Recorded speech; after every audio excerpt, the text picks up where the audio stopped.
Bonjour à toutes et à tous. Bonne petite vidéo pour vous présenter voilà, petit potager, enfin en fait qui est un peu en construction, c'est un peu une espèce de laboratoire. Je fais une vidéo aujourd'hui parce que demain devrais pouvoir bénéficier d'une motobineuse donc pour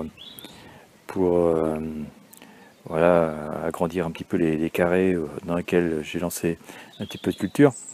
Alors je sais, oui, enfin dans l'esprit bio, permaculture, on évite de trop agresser les sols avec des engins et tout quoi. Mais bon, il se trouve qu'ici le sol est assez dur. Si c'était en fait une espèce de champ, enfin une parcelle attenante à la maison où j'habite, quoi. A priori, ça aurait été un potager il y a quelques années, mais ça a été aussi quand même quelques années sans être du tout cultivé, et du coup, c'est devenu une espèce de champ. L'herbe a repris ses droits, et, euh, et du coup, l'herbe a repris ses droits, donc ça pousse partout. Euh, le sol est assez dur, assez argileux. En plus, il ne pleut pas beaucoup ces derniers temps, donc voilà, tout ça a tendance à être un petit peu sec. Et, euh, et donc voilà quoi. Donc voilà, j'ai fait quand même pas mal de trucs à la main. Je vais vous montrer un petit peu plus près tout à l'heure. L'année dernière, j'avais fait des petites planches en plus quoi, mais complètement à la main. C'est quand même beaucoup de boulot, un peu de temps perdu, je pense. Donc voilà, si je peux me faire aider un petit peu par les machines, je vais prendre une autobineuse et puis gratter un petit peu l'herbe en surface, là c'est pour faire des nouvelles planches. Et puis peut-être un petit peu gratter la terre aussi en surface, pour un peu l'ameublir, et puis voilà, je finirai le reste à la main. Et ça va être beaucoup plus. Voilà, ça va être beaucoup plus rapide et beaucoup plus simple, quoi. Surtout qu'on fait un petit peu avec le temps. Voilà, je suis obligé de profiter des moments où il y a un peu d'éclaircie et des moments où il y en a moins, quoi. Donc on peut faire moins de choses à l'extérieur. Il y a à peu près 3 ans, quoi, là je suis ici. Donc la première année, j'ai pas fait grand chose ici parce que finalement je suis arrivé, en fait on était en début d'été. Donc autant dire j'ai cultivé sur une partie qui est derrière moi, mais qui est un peu sans grand intérêt parce que tout simplement c'est au bord de la maison, et puis je me suis aperçu qu'il y avait plein de remblais de la maison, des cailloux et tout ça. Bon, le sol il est complètement pourri, donc la première année j'ai rien fait. L'année dernière j'ai fait un petit peu plus ici, voilà, j'ai fait quelques légumes, des choux, il y a eu des radis, quelques carottes. Bien que les carottes poussent pas super ici, c'est comme je vous disais, le sol n'est pas vraiment très meuble, et du coup comme elles ont du mal à s'enfoncer un petit peu, soit s'enfourchent, soit restent en surface. J'ai fait quelques navets aussi, j'ai fait quelques haricots verts, des haricots beurre, j'ai fait des petits pois aussi. Radis noirs d'ailleurs, vous pouvez voir en fait, il y a 2 plants de radis noirs qui sont restés de l'an dernier ici. J'espère que ça va aller avec le soleil, que ça va pas faire trop sombre, enfin trop lumineux, ça va pas vous éblouir. Voilà, je les ai laissés un peu sur place, les radis noirs, quand ils sont en train de faire de la graine. On va voir ce que ça va donner. Euh, on va aussi regarder du côté de... Voilà, d'ici, ça c'était des choux, ils sont en train de grainer complètement. Ils sont en train de grainer complètement les choux. Voilà, parce qu'il y a quand même des espèces de gousses là, pleines de graines dedans. Voilà, c'était des choux verts, voilà, des choux de Milan. Et moi, vous remarquerez au sol, j'ai tendance à jeter mes vieux légumes dessus. J'essaie de faire du compost à plat, comme on appelle ça. Voilà. Moi, j'utilise. Si la technique est pas bonne, voilà, on peut en discuter dans les commentaires. Moi, j'essaie d'utiliser la technique suivante, c'est que je jette à peu près mes légumes, vieux légumes que j'utilise pas. Voilà, même le sol. Et puis, voilà, quand je tourne l'herbe à côté, je passe la tondeuse sur mes vieux légumes, ça les broie. Ça accélère un peu la décomposition, puis ça enrichit le sol assez naturellement. J'ai un peu de charbon de bois aussi dessus parce que voilà, des fois quand j'utilise plus mon barbecue, voilà, quand je me suis servi de mon barbecue, le reste de combustion, je le jette sur le sol, la cendre, un peu de charbon de bois. Et voilà quoi, ça aide un petit peu à apporter des minéraux dans le sol, à assainir un petit peu. Là j'ai des petits pois nains, des pois nains qui sont en train de pousser, c'est un petit rang. J'ai fait avec des graines qui m'ont resté. Ça a quoi, 8 jours à peu près ici, ouais, une semaine. Juste à côté, j'ai planté un rang de navet, ça on le voit pas, c'est pas encore levé. Et juste à côté, j'ai fait des poireaux, quoi. Voilà, et c'est pareil, c'est semé d'hier, donc c'est pas encore levé. On va voir ce que ça va donner, quoi. Voilà. Ici, l'année dernière, j'avais une planche ici, un peu, que j'avais fait, on voit, il y a encore des endroits où il n'y a pas trop d'herbe. Je vais m'occuper de ça demain avec ma autobineuse. J'avais planté des courgettes, des petits ronds, des petits marrons. Voilà, ça a donné assez moyennement. Voilà. Ici j'ai mis en fait des oignons. Alors en fait c'était des vieux oignons que j'avais dans ma cuisine qui commençaient à germer. Alors j'ai essayé de les mettre. Là j'ai fait 2 rangs d'oignons avec des oignons jaunes, 3 rangs pardon. Ça, ça commence à prendre, voilà, ils ont souffert un petit peu, mais bon, ils ont l'air de commencer à décoller. Et puis bah, hier, je me suis décidé en fait entre chaque rang là de faire un rang de poirée, donc il y a 2 rangs de poirée, un rang entre chaque rang d'oignons. On va voir ce que ça va donner. Là, c'est un peu serré, enfin même très serré du coup. Par contre, je m'offre un semoir. Ce sont des radis noirs auxquels j'ai mélangé des graines de carottes. Donc tout ça est en train de lever aussi assez tranquillement. Je ne sais pas si vous allez voir les graines de carottes. Voilà, on voit les pas ça n'en est pas, mais juste à côté, ouais, il y a les feuilles de carottes. Mais bon, le problème c'est que tout ça est vraiment beaucoup trop serré. Donc, il va falloir vraiment que j'éclaircisse beaucoup.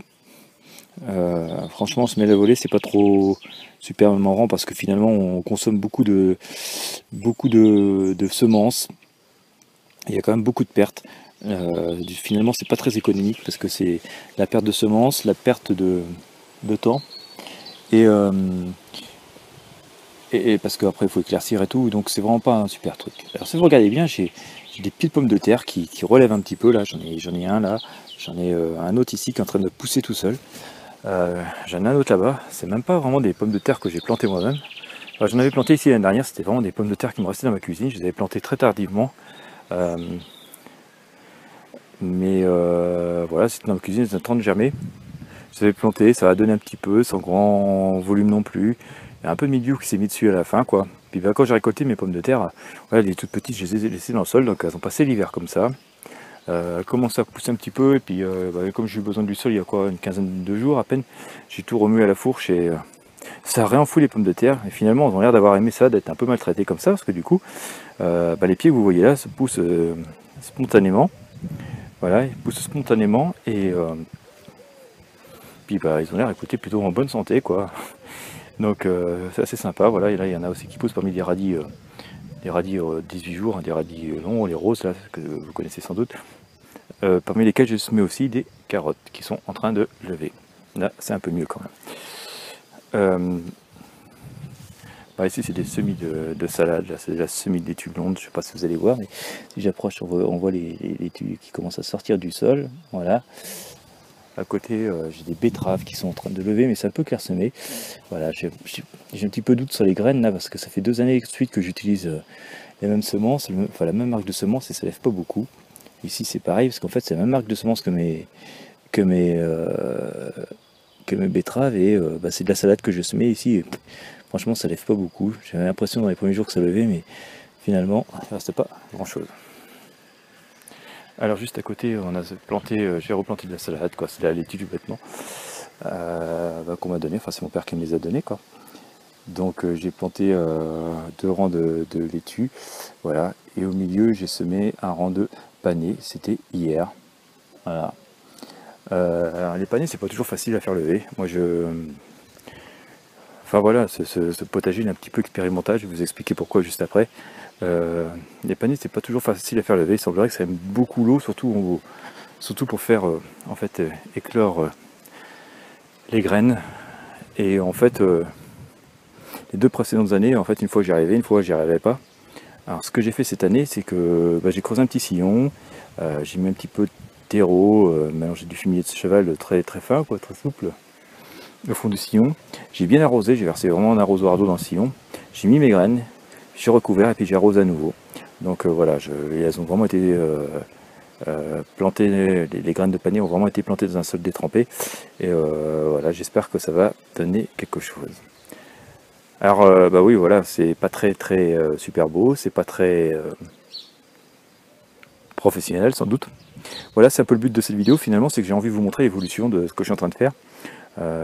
Moi j'ai toujours quand même grandi un petit peu dans le jardinage, j'ai toujours vu mes parents jardiniers, mes grands-parents étaient agriculteurs et voilà, j'ai la chance d'habiter la campagne. Je trouve ça assez fabuleux de pouvoir faire pousser ces légumes et pouvoir les partager avec des amis, la famille, et manger autre chose que des trucs pleins de pesticides et tout ça.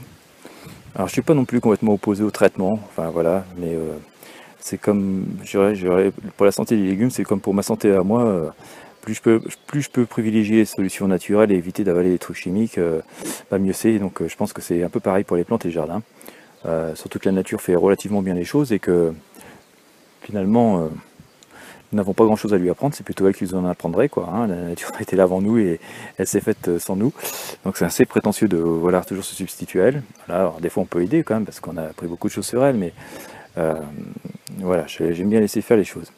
Et le but, voilà, j'aimerais bien, ne serait-ce que si c'est pour créer une activité, ne serait-ce qu'à temps partiel, voilà, me lancer dans le maraîchage. Alors je ne sais pas si ça pourrait être vraiment absolument bio, parce que bio, je crois que c'est une appellation, il faut respecter tout un tas de normes et tout. Et moi j'aime bien, comme je vous le disais, faire les choses le plus sainement possible, le plus naturellement possible, mais voilà, j'aime aussi laisser faire la nature et voilà, faire aussi les choses quand il le faut, quoi.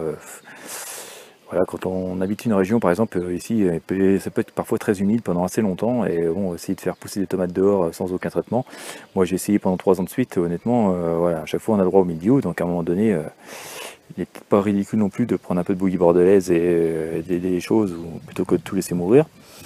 Et finalement, si je devais nourrir ma famille ou même d'autres personnes uniquement avec mon jardin, en me disant, bah, je préfère laisser mourir, à ce moment-là, je ferais mourir de faim tout le monde. Donc voilà, je pense qu'il peut être assez sain de savoir aussi à bon escient, quand il le faut, utiliser voilà, des produits de traitement les plus naturels possibles, les plus doux possibles, à dose la plus infinitésimale possible, mais voilà, je ne suis pas un fervent des produits, mais tant qu'on peut les éviter, je les évite. Mais bon voilà, quand il faut faire quelque chose, c'est un peu comme avec la motobineuse, franchement à quoi bon se casser le dos pendant des heures et des heures si on peut faire le même travail sans trop agresser le sol en se faisant aider. Donc voilà, comme je vous disais, le but ce serait quand même d'arriver à avoir une activité où voilà, on va faire quelque chose d'un peu plus prospère. Alors bien sûr pas sur ce terrain, parce que ce terrain là franchement je le trouve pas super adapté pour, parce que comme vous pouvez voir en plus il y a plein d'arbres tout autour et ça fait un peu d'ombre, et puis parfois il y a une espèce de résine qui tombe des arbres, ça vient coller sur les feuilles des légumes, et j'ai l'impression que des fois ça cause aussi quelques soucis, non pas de maladie mais de qualité, quoi. Les feuilles peuvent être un peu blanchies ou choses comme ça. Mais voilà, je me suis dit que si j'arrivais à faire quelque chose sur un terrain un petit peu à la dure, voilà, sur quelque chose de plus adapté, pardon, on pourrait faire quelque chose de bien. Donc bah voilà, dans les prochaines vidéos, je vais vous montrer ce qui se passe, alors non seulement sur ce petit lopin de terrain, mais aussi sur les petites serres que je me suis construites à côté. Il y a des choses qui poussent dedans. Voilà, j'avais envie de partager un peu l'évolution de ce que je vais essayer de construire, et puis bien sûr je suis tout à fait à l'écoute et intéressé par vos observations, conseils et aussi critiques. Et puis voilà, ça peut être aussi utile à d'autres personnes là qui veulent se lancer, qui veulent voilà, qu'on a un peu marre de bouffer des saloperies, qui voudraient réussir à faire quelque chose elles-mêmes. Donc je vais vous partager mes expériences, c'est vraiment ici un truc expérimental. Et puis ben voilà, j'espère que j'aurai le plaisir dans quelques temps de vous présenter quelque chose un peu plus professionnel, et que voilà, on verra que voilà, il est possible de faire des choses sans être 100% du métier. Je ne parle pas d'en gagner forcément beaucoup d'argent, mais bon voilà, que ce soit quand même une activité rentable. Voilà, et bien écoutez, n'hésitez pas à me laisser vos commentaires, à partager cette vidéo, en parler autour de vous, parce que voilà, plus il y aura de retours, de conseils et d'avis, plus ce sera bénéfique pour tout le monde, quoi. On va essayer même de garder une démarche aussi écolo que possible, de fabriquer soi-même le maximum de choses, les composts et tout. Voilà, on va essayer de faire quelque chose d'un peu différent de ce qu'on voit un peu partout. Voilà, puis ben écoutez, je vous referai prochainement une vidéo, je pense dans quelques jours, pour vous montrer un petit peu ce que c'est devenu, comment on a un peu ménagé le terrain, et puis voilà, on va essayer de suivre l'évolution des semis et des cultures. Et puis voilà, tout au long de la saison, et puis on verra ensuite ce que ça donne. Et puis voilà, comme je vous disais tout à l'heure, je suis très ouvert à vos commentaires, j'en ai même un peu besoin, je dirais, de vos avis, de vos expériences, et puis ensemble, voilà, on va essayer de faire quelque chose d'assez sympa, je l'espère. Voilà, je vous dis à très bientôt.